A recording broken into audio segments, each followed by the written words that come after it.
L to approve the current financial report from the auditor's office. Discussion. Call the roll, please. Hottishell? Yes. Rogers? Yes. Schmidt? Yes. Whitaker? Yes. Wright? Yes. Godwin? Yes. Hensley? Yes. The agenda, we have one addition to the agenda under ordinances and resolutions. It will be kind of item 2, which would be a supplemental appropriations ordinance. And also, after the call of council, we have a need for an executive session dealing with Ohio Revised Code 121.22G2, which is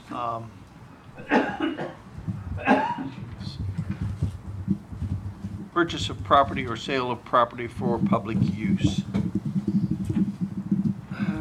And that's all that I have. Move to approve the agenda as amended. Motion by Mr. Schmidt to approve the agenda as amended. Discussion. Call roll, please. Hottishell? Yes. Rogers? Yes. Schmidt? Yes. Whitaker? Yes. Wright? Yes. Godwin? Yes. Hensley? Yes. Public hearing, we have nothing scheduled specifically for this evening. Anyone wishing to address council may do so. Please come to the microphone, state your name and address, and whatever you want to discuss.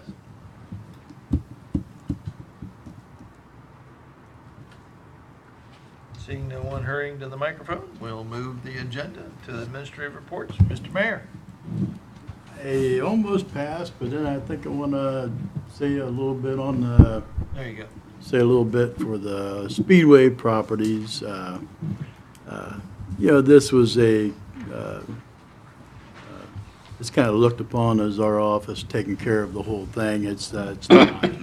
It's a culmination of years of many people making phone calls and writing letters, and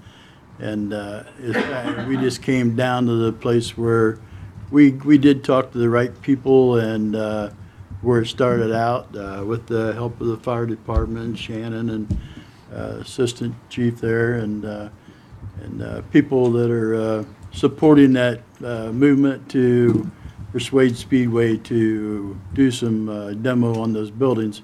We had that, the one person we ended up talking to first did have the people agree to tear down the Martins, or the Broadway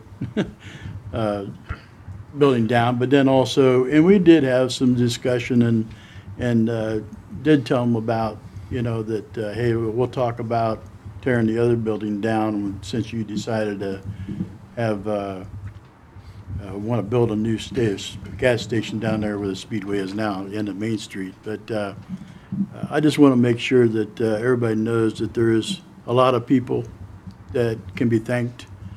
Mike Bowers, Economic Development, made a lot of phone calls and drove to Enon, I think it was, to an office and talked to some people, and the CIC committee met a few times and trying to figure out what to do and make calls, and I think Kurt probably was the main person that really got everybody together and got some things done. So I just want to make sure that we thank all those people, not just people now, today, in the office here. Even Jim Beakey years ago wrote letters as he was a representative.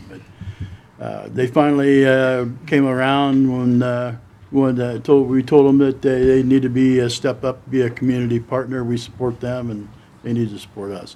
So hopefully those talks aren't quite done, but we could like to see a little bit more cleanup done. But that's we have no idea how that's going to go. So I just wanted to make sure that we told everybody thanks. So it's not just us here. All right, that passed. Thanks. Thank you, sir. Safety Service Director, Mr. Garrison.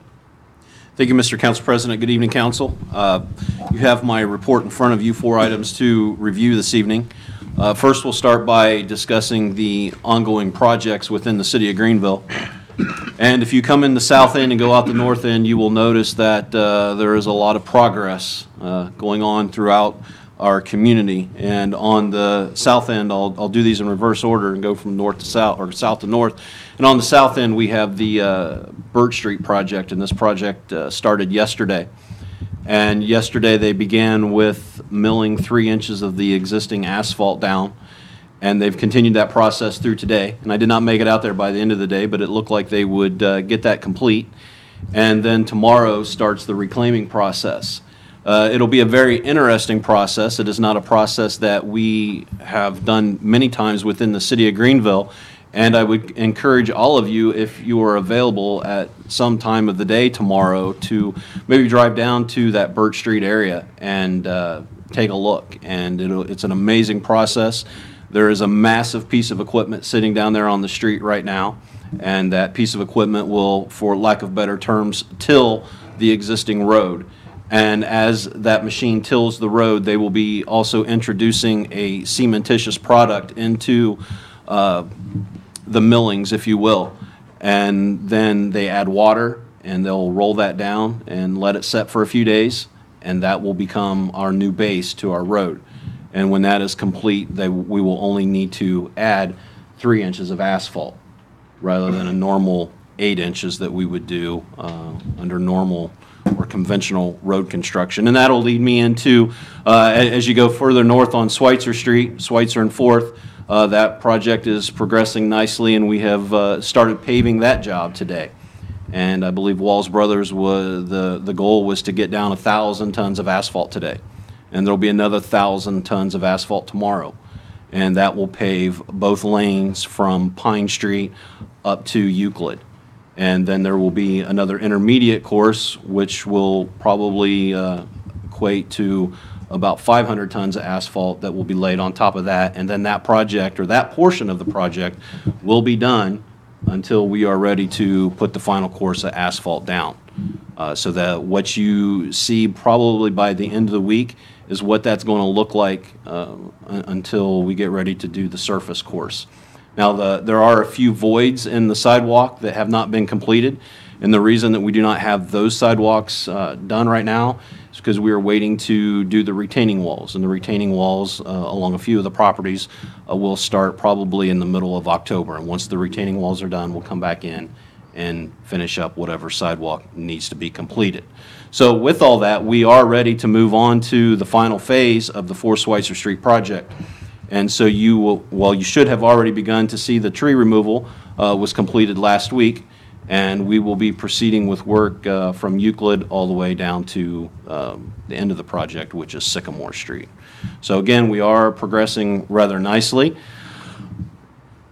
I say with a deep sigh and breath that the contractor hopes that we could get that portion that we're getting ready to start on blacked in before the snow starts flying, because we do feel that that section will go much quicker than where we've currently been working at. So good news to report. It's always good to see the asphalt go down. We can see the project coming together. And then as we go along throughout our city, we've noticed that some of our streets, the milling process has started for our 2018 maintenance paving project. A lot of the milling is done. There's still some more to be completed yet this week. Then they will move into what we call the full depth base repair. And these are areas that have been determined that the base or the asphalt has been failing. And we will use another mill, and we will mill those out even deeper. And we will replace those holes with a base asphalt before we do the final surface course.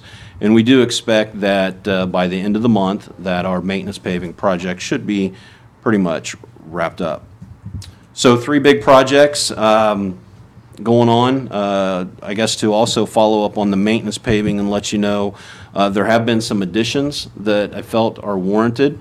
And the reason that we are thinking about going to add these streets has to do with Vectren and the amount of work that they have been doing in our city. Namely on Wayne Avenue, Walker to Sater. We have been in conversation with Vectren due to the large number of areas that they have removed on one side of the street. We have had conversation with them to pave half the street, and I believe it makes sense that we would go ahead at that time and pave the other half so that we would have Wayne Avenue done.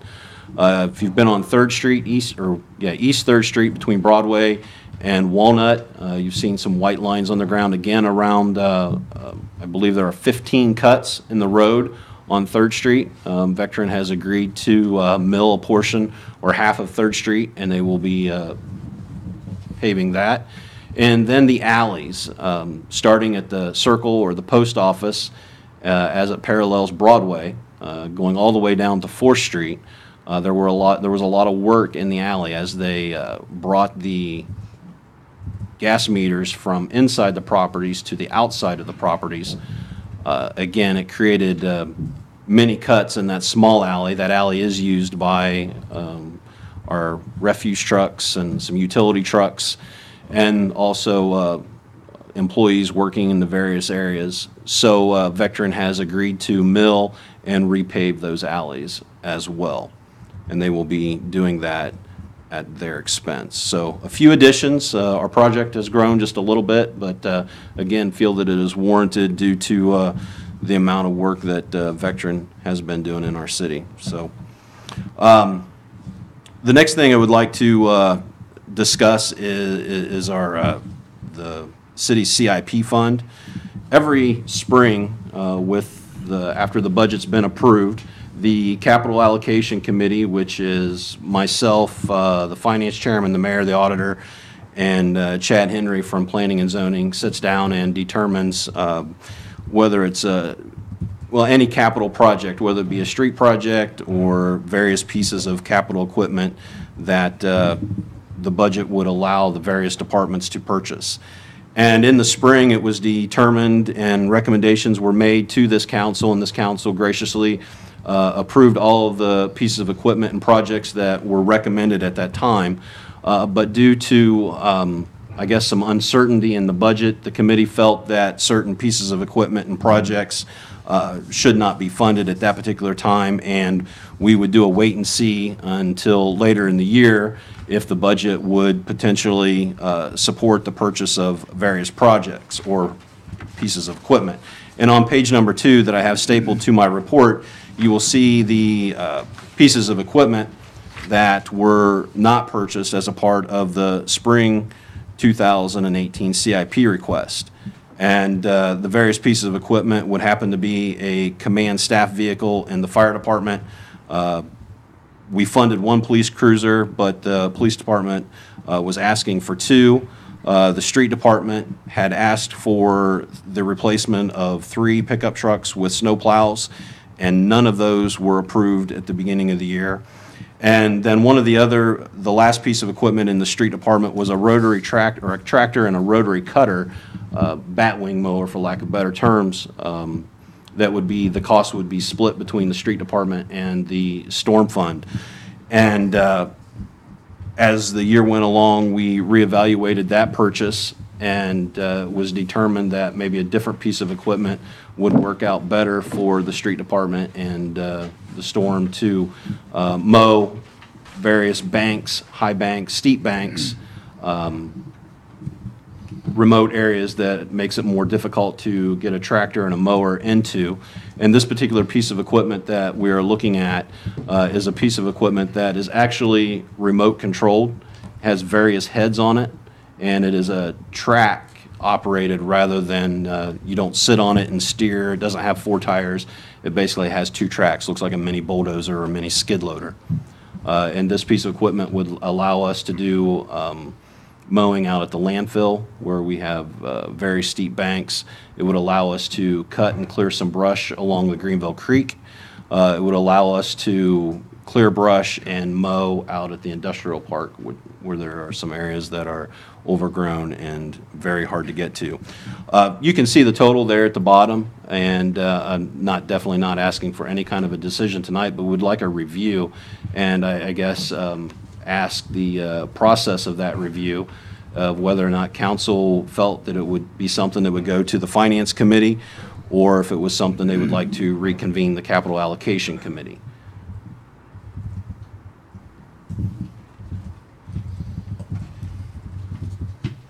You're asking council for their pleasure on this. Correct.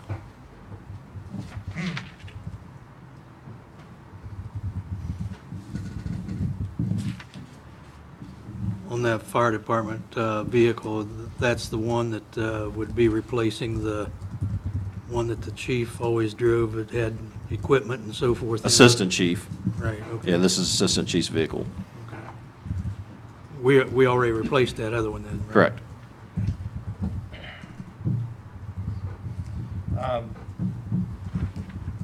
I guess my inclination would be to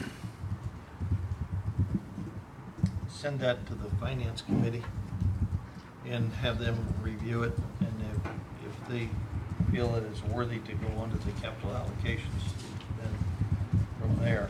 And of course, Finance Committee, I'm going to ask that you review that and work closely with the auditor and see where we are on the financial picture on that one. So, How big of a mower is that? For $100,000, it ought to be pretty big.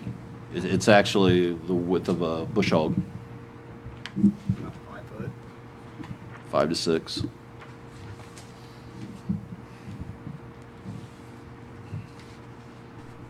Okay, moving on. Would like to, well, I guess, Mr. Burkett, and do you want me to write that up as a Yes. committee assignment? Yes. All right, I will do that.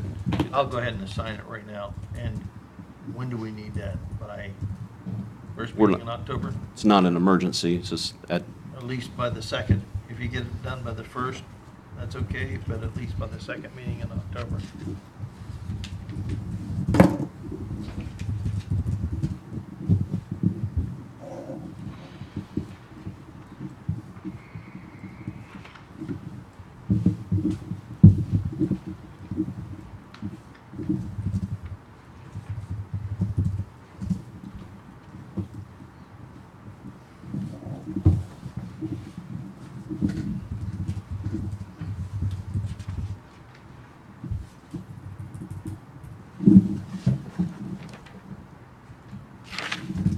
And the October 16th. Okay. okay, thank you. Anything else you need? Well, I have 2 more items to cover. The next topic is the Wagner Avenue Road Widening Project. Again, earlier in the year, we had a special council meeting where we discussed various projects for 2019. And the Wagner Avenue Road Widening Project was one of those projects where we discussed widening the road to a total of 5 lanes, which would, I believe, include 1 lane on the west and 1 lane on the east. And as a part of that project would be curb sidewalks and the necessary storm drainage. And the biggest part of that project is the fact that the cost of the project would be assessed to the road frontage of the various property owners.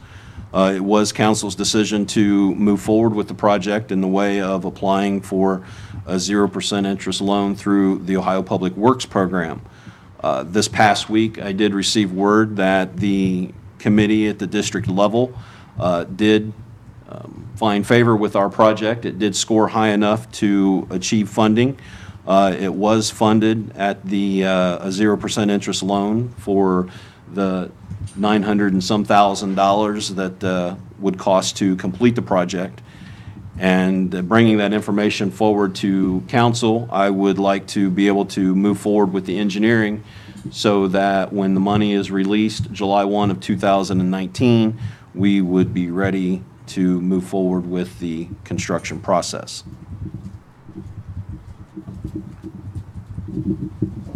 As far as funds go, you have an ordinance in front of, or a resolution in front of you this evening for the Harmon Drive stoplight. The reason that I bring that up along with this project, we had budgeted $160,000 for that traffic light project, and I believe the cost of the project came in at $132,000.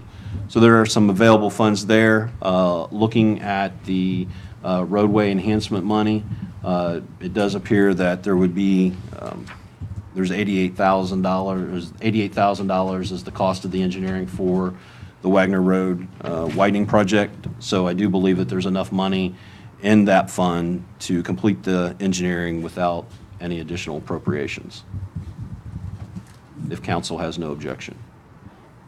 Sounds good to me. We got the money, do it. Okay, well, with that, thank you, council, but before I pass, I would like to give a little bit of time to the fire chief, Russ Thompson, to give a report on a project that he has been working on, or we've all collectively been working on, and give you an update on where we stand on a few things.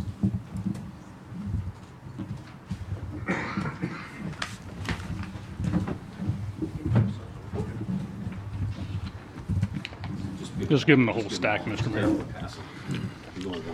Good evening. Wow. Like Kurt said, collectively, we've been working on a project. That project is, I would call it restoring nuisance abatement. It's something that we have not done for at least the last 2 years. So this discussion's come up quite a bit here in the last few months between council members. We've had people come in here and give their opinion to council. I've also taken email complaints. So collectively, we decided it's time to revisit nuisance abatement and see if we can actually get the system to work. So during that process, if you saw the report that I submitted this month, there was a nuisance abatement section, and I advise you that that's coming next month. So starting next month, I'll give you monthly updates of where open abatements are. Tonight's purpose is to give you an idea of which ones we identified and where we're at with that. So when we started, we identified 5 properties to serve nuisance abatement. So the papers that you have are just portions of our inspection reports. They're not by any means the entire report, but it's to give you a visual idea of how bad some of these properties are that we identified to do first. So going down my list, I'll try and go as quickly as I can. Our first order is going to was served on address as 1114 Front Street, which I'm sure most of you are familiar with the complaints. That was owned by Joshua Wynn. We served that on September 7th. Too loud? Yeah. We served that one on September 7th by certified mail, and we actually ordered this property to be raised and removed within 45 days. Before this meeting, it came to my attention that I should take a drive down there, so I did. That property has already been leveled. So only thing remaining right now is the foundation. And they still got some maintenance to clean up and everything. But like I said, we gave 45 days and it's only been about 8. So the good thing on this particular property is that we have voluntary compliance from the owner on a nuisance abatement order that we provided. The second property is 517 East 3rd Street, which is owned by Michael Malott. If you're not aware, we actually had a structure fire at this house in December of 2016. And since that time, there's been no water or electric to that building. And you can see from the pictures, this is more than just fire damage because that is actually on the inside. The health department, for your information, is also involved in this. They had a complaint on the exact same property, so they're also involved with their own enforcement measures on top of ours. So once again on this, we served it on September 17th, and they have 45 days to abate the violations. Third, we have 714 East 3rd Street, owned by Leroy E. Murphy. This house has been vacant for several years. Besides on all of these, this goes well beyond needing painting or cleaning or yards mowed. These are most of these are vacant structures with broken windows. They're unsecure, and they have trash from one end of the house to the other if it's not already in the outside yard. And this is one of those properties. So it's been served with a notice that we actually want this one boarded up within 14 days, and we want all the violations abated no later than November 16th. Next, we have 316 Hall Street. This one has been inspected and is in violation of numerous violations of nuisance abatement. However, we have held off on serving the abatement order. Everything that we have found to this point shows that the property owner is deceased, and we're having issues on who to serve the notice. So we're actually working with the law director's office, specifically the assistant law director, Chance, and he's trying to find an avenue for us to actually remedy this issue with this particular property. Next is one you may be familiar with. This is the only commercial structure in the city that we on this list. This is 801 Front Street, better known as J&M Tire. So we have issued the nuisance abatement and asked him to remove all the excessive tires on both sides of the road within 45 days. This has been an ongoing issue for multiple years. Rather, we use the fire code, the health department, the EPA. we have issues resolving this on a continual basis. So we're going to try nuisance abatement this time and see if we can get anywhere with J&M Tire. Last is the one that I added to the list. This was based on an email complaint that I got from a neighbor in this neighborhood. Complaint is also issued to the health department on this one. So they're also once again involved on their angle of it. Again, this house is vacant since apparently 2014 with no water or electric. We served orders on it on the 17th and ordered the house to be boarded within 14 days and all violations to be abated by November 16th. And again, this one's being boarded for the same reasons as the other ones. Multiple broken windows. The house is unsecure. It's full of garbage and rubbish. Yeah, it's just unsafe. So that's why a lot of the boarding of the houses, a lot of that is on the fire department side. So any questions on where we're at with these 6 properties? Thank you for your time. Have a good evening. Thank you. We'll pass. Okay, thank you very much.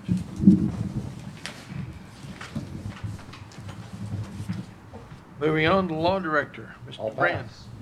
You'll pass. And City Auditor, Mrs. Woolman. I'll pass as well. Okay, thank you. We have a couple of committee reports to consider this evening. First out of the Safety Committee. Assignment review of the possibility of extending parking downtown. A report dated September 12th, 2018. Honorable members, we hereby submit our report. The Safety Committee met on September 6th, 2018 to review the possibility of extending the parking time limit in the downtown area. The committee discussed the possibility of extending the parking time limit to 3 hours. However, it was noted that once a car has been parked there 3 hours, if a complaint gets called into the police department, an officer will note that complaint and wait at least an additional 3 hours before ticketing the car. At this point, the time limit would be over for the day. Therefore, the committee recommends leaving the parking time limit at 90 minutes. The committee also suggests having Main Street Greenville talk with the business owners about parking off the main street and recommends the merchants be asked their opinion on the days and hours that the parking time limit is enforced to see if any changes are necessary. Respectfully submitted, Committee on Safety, Chairman Doug Wright, Vice Chairman Leon Rogers, and Member Clarence Godwin. Move to accept the committee report. Motion by Mr. Smith to accept the committee's report. Discussion. Call the roll, please. Hottishell? Yes. Rogers? Yes. Schmidt? Yes. Whitaker? Yes. Wright? Yes. Godwin? Yes. Hensley? Yes.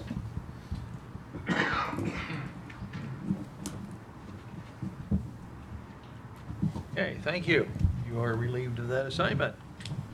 Item 2, out of the Personnel and Public Relations Committee. There were 2 assignments. Consider the creation of a new position within the Water Department. Being created would be an assistant superintendent. And also, we'll take that report first. A report dated September 13th, 2018. Honorable members, we hereby submit our report. The Personnel and Public Relations Committee met on September 13th, 2018 to consider the creation of a new position within the Water Department. A new position being created would be Assistant Superintendent. The committee may make a recommendation to Council to amend the Strength Ordinance and Pay Ordinance to accommodate the new position. The committee recommends amending the Strength Ordinance by eliminating 1 water treatment plant operator and adding to the Strength Ordinance 1 new Assistant Water Superintendent. The Assistant Water Superintendent shall be employed at grade 19, Step A. The committee also recommends that the Law Director prepare legislation to amend the Strength Ordinance and Wage Ordinance. Respectfully submitted, Committee on Personnel and Public Relations, Chairman Jeff Whitaker, Vice Chairman Dory Hottishell, and Member Doug Wright. Move to accept the committee's report. Motion by Mr. Rogers to accept the committee's report. Discussion. I'd like to make a comment. Yes. I feel like we really haven't explored everything that could possibly be done. I think there's a possibility we could force this issue at union negotiations. It may not go anywhere, but again, I still feel like we're rushing on this. Another item, we were talking about getting rid of one position and replacing it with this position. And the original talk was that it wasn't going to be that big of a discrepancy. Well, the person that left the water department made $56,950 a year, and worked no overtime. He was Monday through Friday straight time. And the new position that they're talking about, they're talking of starting at around 70,000. So we're seeing a fairly decent discrepancy here. So I guess I just want to go on record as saying I'm not in favor of moving forward without at least a little further study on this, because it is a big jump. Okay. Yeah, from what Further discussion? I went to the committee meeting, and I didn't get to stay for the whole meeting, but it seemed like we have the same situation at the wastewater plant that we have at the water plant, in that somebody needs to have the authority to sign reports, to have the responsibility. At the wastewater, we have 3 operators, and they all are authorized to sign reports, from what I understand. Now, we have 3 operators at the water plant, or 5, whatever, and but they don't want to take the responsibility to sign those reports. Is why it seems like they want to have another person. But like the auditor said, we're coming into negotiations now, and it could become part of a job assignment, a negotiated job assignment. So it might be wise to wait until we see what negotiation brings the city, rather than creating a whole new position. That's my opinion.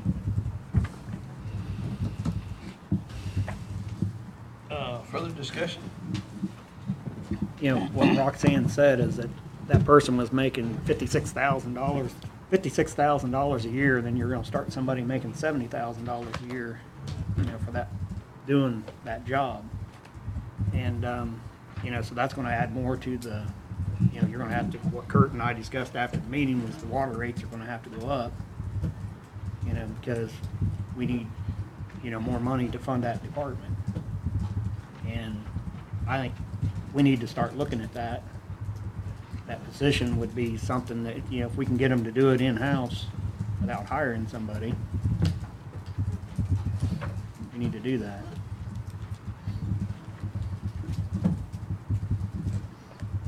Further discussion? May I speak? Certainly. Okay, thank you. This committee assignment was not arbitrarily made to the council, and I was not privileged to the conversation, but I know that the law director and the wastewater superintendent spent a considerable amount of time in discussions with this particular option of adding an employee as an option. I won't call it the best option, but as an option. The reason that the need for the position of operator of record is necessary is due to EPA requirements, which state that an operator of record needs to be at the plant for 40 hours a week. If the superintendent is gone or there's a holiday, we do not pay a salaried personnel their work time plus holiday. They work 32 hours and then they receive 8 hours of holiday because there's no overtime involved. This operator of record would then be able to fill in or supplement to make sure that we are never in EPA violation. It is a misconception that the person of the job that we are eliminating for the strength ordinance and this new position being created are equal, because they are not equal. So to say that one should make $56,000 and the other should make $56,000 is a misnomer, because the job requirements are not the same. This new job requirement would have additional responsibility as they would be in a supervisory position. The Ohio EPA has stated that the operator of record should be a supervisor. The current union contract states that union personnel will not be supervisors. Everything's negotiable. What would happen during negotiations? I don't know. But I do know that, or at least what has been reported from the EPA, is that logs could be required as soon as October, when when the operator of record has to start documenting their time with the Ohio EPA. If we cannot fulfill the 40 hours, then we would be in violation of EPA rule. That's what I believe to be a synopsis of what we discussed at the meeting. Right now, it seems like the EPA's got our back against the wall. That's the thing, right? Well, that EPA section, which is about 56 pages long, as a matter of fact, I ran out of ink trying to print it out. There is a lot of provisions in there. Interesting enough is you're not going to have somebody there all the time. Even if you have two people that are of record, that's not going to cover you 100% of the time. One requirement is that if there is an emergency, a operator of record has to be there within 1 hour. Again, there's going to be times when anything could be possible. You could have both of those parties not available. But if you have all your operators as operators of record, whether or not they need more training or more money, it would cover more completely the possibility that somebody would not be available. There is provisions in there of allowing things to happen that, somebody wasn't there. But it is very, very complicated, and it would need to be looked at more completely.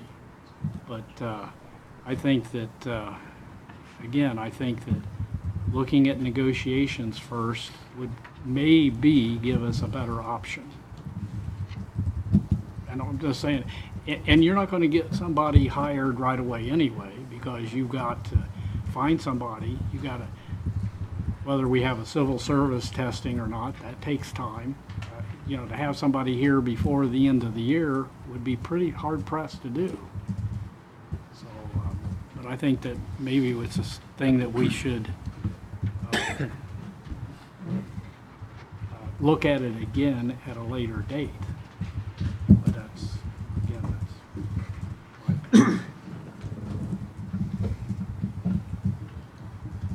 Further discussion? Okay, the motion before you is to accept the committee's report. Pardon? Who was it? I did. Leon made it. Accept the committee.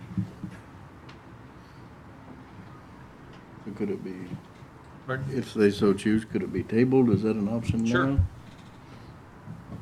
If the motion to table passes. Would now be the time to do that? Yes. Well, I'll make that motion then. Motion by Mr. Smith to table the committee's recommendation, and that's undebatable. Please note, council members, that a tabled motion either can be considered later on this evening, or if it isn't considered later on this evening, it must be considered at the next regularly scheduled meeting. If it is not lifted from the table at the next regularly scheduled meeting, it dies. So I wanted you to be aware of that. So the motion is to table this issue. Please call the roll. Addishell? Yes. Rogers? Yes. Schmidt? Yes. Whitaker? Yes. Wright? Yes. Godwin? Yes. Hensley? Yes. Motion carries. Okay. Moving on, item B under that same Personnel and Public Relations Committee assignment is consider the pay schedule for part-time street sweeper. A report dated September 13th, 2018. Honorable members, we hereby submit our report. The Personnel and Public Relations Committee met on September 13th, 2018 to consider the pay schedule for a part-time street sweeper operator. The committee may recommend to council establishing a new pay schedule for stated employee. The committee recommends hiring a part-time street sweeper operator at a grade 6 pay level. The employee shall not exceed 1,664 hours annually at approximately 32 hours per week. The employee will receive no benefits other than the option of health insurance.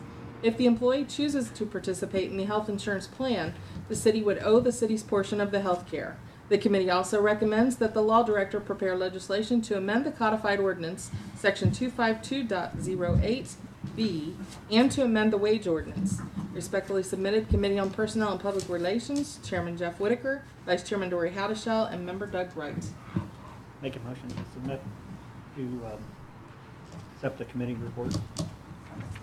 Motion by Mr. Godwin to accept the committee's report. Discussion.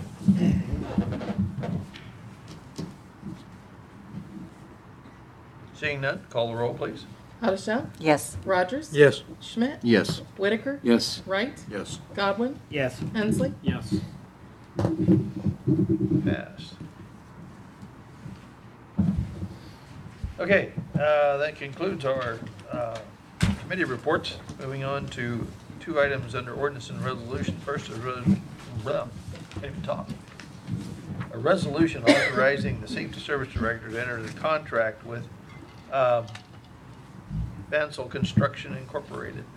A resolution authorizing the Safety Service Director to enter into a contract with Bansell Construction Incorporated. This resolution authorizes the Safety Service Director to enter into a contract with Bansell Construction Incorporated for materials and services associated with the replacement of the traffic light at the intersection of North Broadway and Harmon Drive. Make a motion to suspend the rules on this resolution and read it by title only, second and third time. Motion by Mr. Godwin to suspend the rules, read the resolution by title, second, and third time. Discussion. Excuse me. Call the roll. Howdeshell? Yes. Rogers? Yes. Schmidt? Yes. Whitaker? Yes. Wright? Yes. Godwin? Yes. Hensley? Yes. A resolution authorizing the Safety Service Director to enter into a contract with Bansell Construction Incorporated. A resolution authorizing the Safety Service Director to enter into a contract with Bansell Construction Incorporated. Motion to accept this resolution. Motion by Mrs. Howdeshell to accept the resolution. Discussion. Call the roll, please. Howdeshell? Yes. Rogers? Yes. Schmidt? Yes. Whitaker? Yes. Wright? Yes. Godwin? Yes. Hensley? Yes. And next we have a supplemental appropriations ordinance. An ordinance to make additional appropriations for current expenses and other expenditures of the City of Greenville, State of Ohio during the fiscal year ending December 31st, 2018. This ordinance authorizes appropriations to the Swimming Pool Maintenance and Operating Fund for refunds swimming pool in the amount of $62.50. These refunds are needed for reimbursement of a canceled pool party.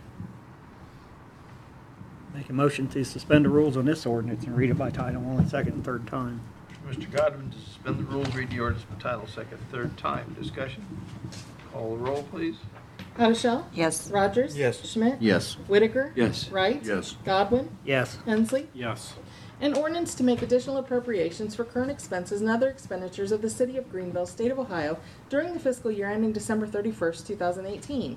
An ordinance to make additional appropriations for current expenses and other expenditures of the City of Greenville, State of Ohio during the fiscal year ending December 31st, 2018. Move to adopt the ordinance?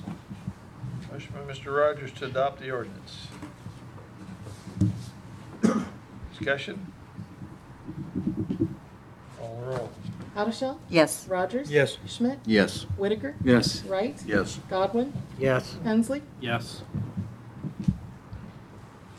Okay, that concludes our ordinance and resolutions. We have nothing under old business. Under new business, we have a zoning amendment recommendation. A letter dated September 5th, 2018. Honorable members of council, at the August 21st, 2018 Planning and Zoning Commission meeting, Dark County Park District's request was heard for a zoning amendment for 2.883 acres fronting Ohio Street, known as Bish Discovery Center.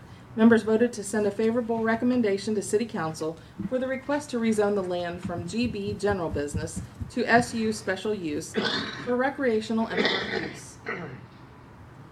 The application is submitted by Roger Van Frank, Director of Dark County Park District, is attached. Minutes from the August 21st, 2018 Planning and Zoning Commission meeting are also attached. Sincerely, Steve Willman, Chairman of the Planning and Zoning Commission. So we have to set a public hearing for that, correct? And that has to be 30 days. Is the legislation prepared? Okay. November 6th. Okay. So we will set a public hearing for that review or that change of the zoning of the Bish Discovery Center for November the 6th. And that concludes all communications. What do we have? Communications. Monthly reports were received from the following departments: Fire Department, Police Department, Street Department, and Transit Department. A letter of concern dated September 5th, 2018 was received from Christopher Palmer regarding the Wayne Healthcare Project. An invitation to the U.S. Global Leadership Coalition seminar on September 21st, 2018 was received, and an invitation to the Greenville Fire Department Fire Prevention Open House on October 7th, 2018 was received. These reports, letter, and invitations have been distributed to council.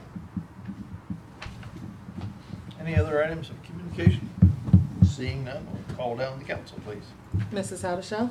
I'd like to thank everybody for coming out tonight, and I'd like to thank those that are wrapped up in the Speedway, getting the buildings down. Thank you very much. And with that, I pass. Mr. Rogers? Yes, I also would like to thank everybody that came out tonight, heard what all goes on or doesn't go on or whatever. And also for the Speedway, it looks a lot better than what it did previously. So I think we got rid of a little bit of the eyesore anyway. And hopefully we can move on from there and pass. Mr. Schmidt? I'll pass. Mr. Whitaker? I'll pass. Mr. Wright? I'd like to thank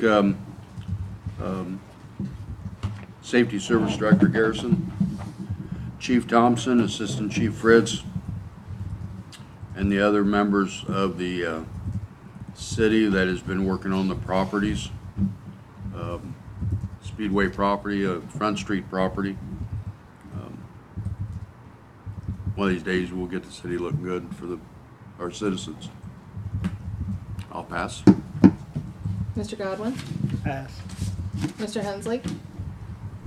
I see a show on HGTV where they call those properties zombie properties, and they used to have shows about flipping those. And also I want to thank everybody involved for addressing the blighted properties. With that, I'll pass. President Burkett? Yes, a couple things real quickly. Greenville lost a stalwart of the community, 98 some years old.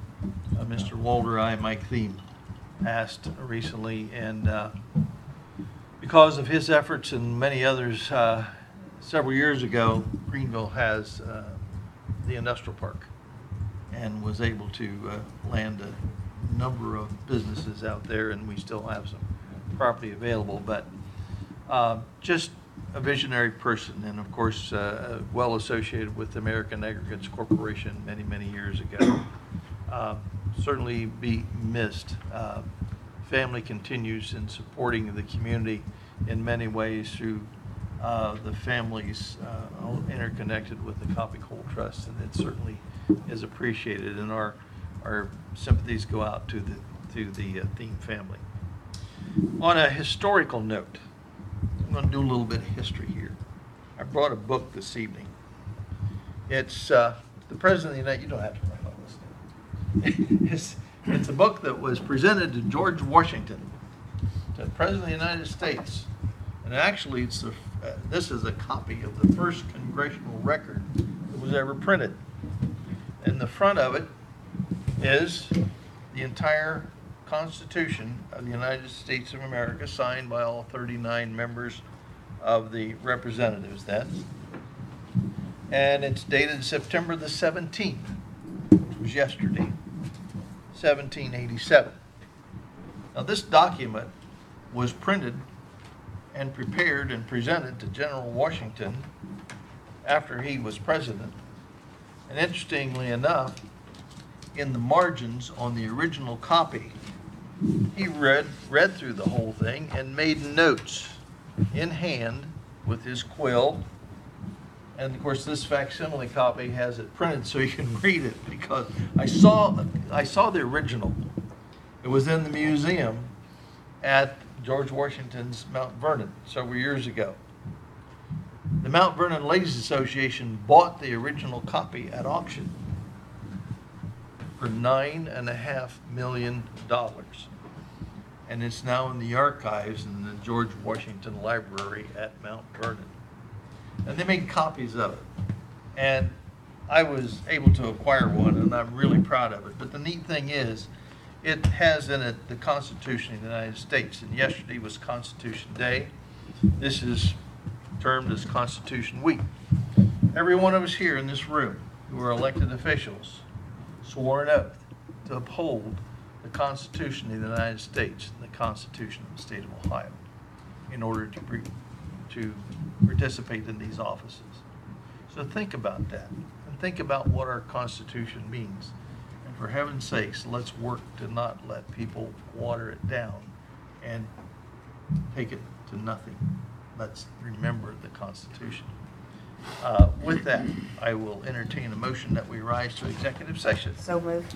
Motion, Ms. Sowell, to revise to executive session for the purpose of discussing items regarding land or purchase of land or sale of land. Call the roll. Addishell? Yes. Rogers? Yes. Schmidt? Yes. Whitaker? Yes. Wright? Yes. Godwin? Yes. Hensley? Yes. Thank you all for your attendance. We'll stand in a short recess while we clear the chambers.